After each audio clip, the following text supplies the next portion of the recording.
Régent Goudreau.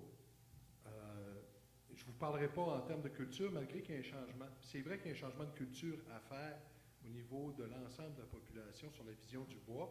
On vient d'avoir des éléments. Il en reste un qui tient, une objection au bois qui nous est toujours amenée, c'est la question du coût. Par contre, on ne pense pas au coût d'élimination à la fin du cycle de produit. Si je fais face au béton, si je fais face à l'acier, si je fais face au plastique, j'ai des coûts énormes d'élimination en fin de vie. Le bois est biodégradable. Le bois a cette qualité-là de venir enrichir la terre dans laquelle il va retourner.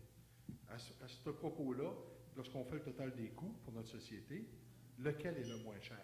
Si on internalisait tous les coûts d'élimination des produits qu'on met en marché et on se rendrait chez Rona, mais je ne suis pas certain que le bois ne serait pas le meilleur marché et le meilleur choix pour tout le monde.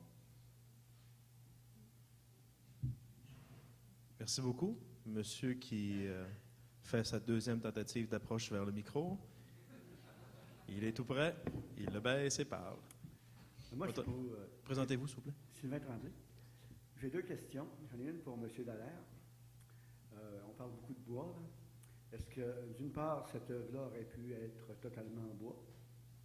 Et si demain matin, mon petit côté délinquant mettait le feu dans le milieu, qu'est-ce qui arriverait? Donc ça, c'est pour vous. Puis pour les artistes qui sont membres du collectif, tantôt vous avez parlé dans votre présentation de la demoiselle dont j'ai oublié le nom et qui est devant. Vous avez parlé d'art absurde. Vous avez parlé que le collectif faisait certaines œuvres avec un petit côté absurde. Donc, je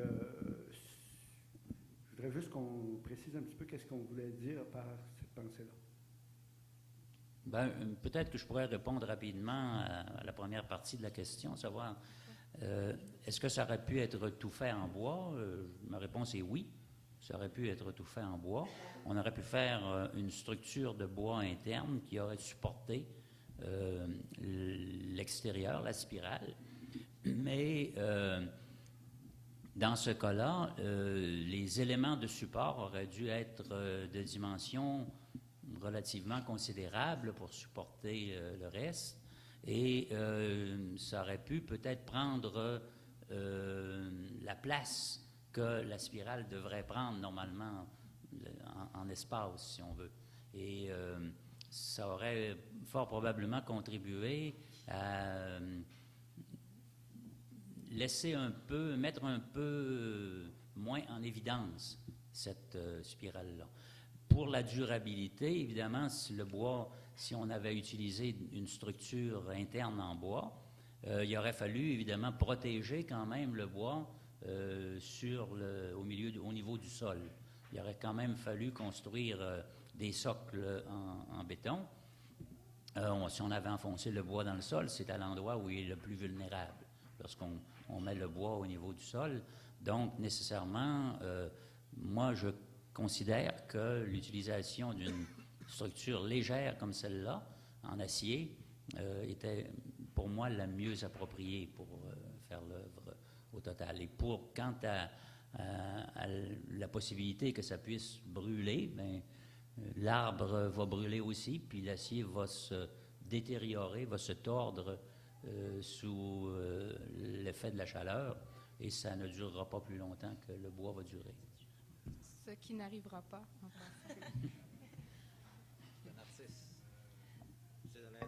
Oui, je peux peut-être répondre à la question de monsieur par rapport à l'absurdité. Mais je pense en fait que c'est juste un petit... c'est juste que vous avez peut-être mal compris. Puis si vous ne connaissez pas notre travail antérieur, c'est juste une œuvre... comment je pourrais dire ça? C'est que antérieurement, on a fait des œuvres qui ont questionné l'agriculture par des machines qu'on construisait qui venaient un peu c'était plus ludique, puis ça venait un peu rendre un peu absurde l'idée de l'outil agraire, de l'outil agricole. Puis on avait, par exemple, l'idée l'œuvre qui est au Jardin de Métis, par exemple, c'est un peu l'idée d'un tracteur de ferme qui aurait été transformé en balançoire.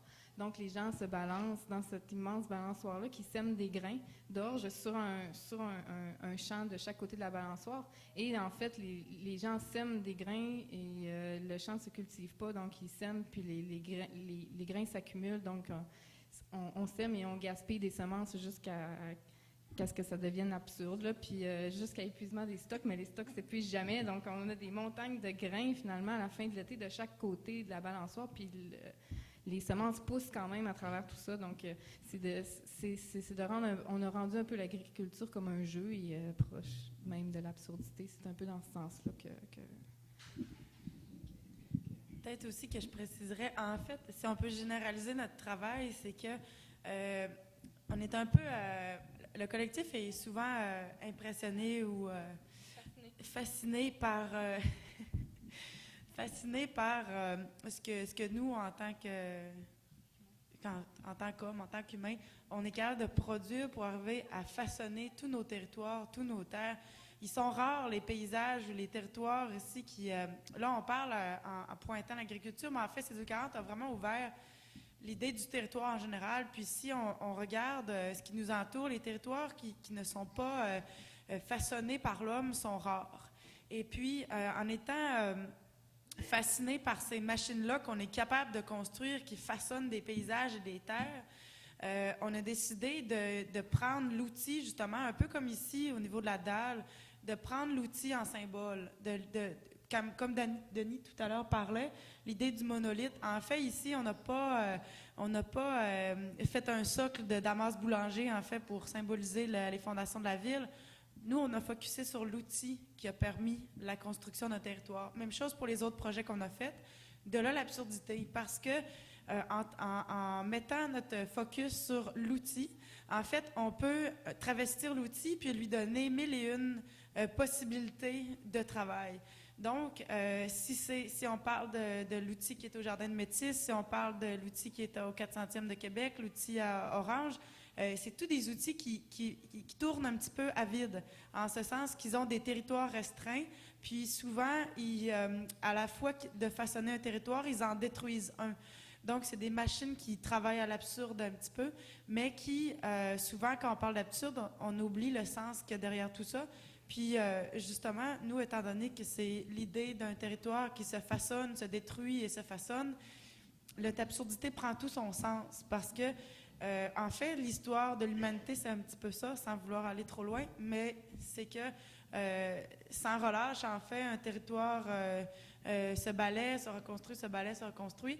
Et puis, l'absurdité, en gros, je pense que c'est l'histoire de l'humanité, un peu comme quand on parle de nos maisons. En fait, c'est simple.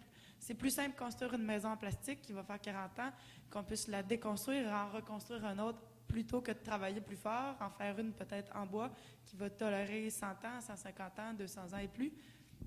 Alors, je pense que le collectif a cette espèce de regard ironique un peu sur notre territoire, mais surtout sur notre façon de le gérer et de le construire. Donc, l'absurdité, en fait, c'est pas le mot-clé de notre démarche, mais finalement, ce qui en ressort, souvent, c'est un peu ça. Les gens nous demandent, oui, mais à quoi ça sert? Ben, en fait, ça ne sert pas à grand-chose. C'est souvent plutôt une fascination qui tourne à vide, mais qui parle beaucoup, en fait, sur nos comportements en tant que propriétaires d'espace qui nous entourent.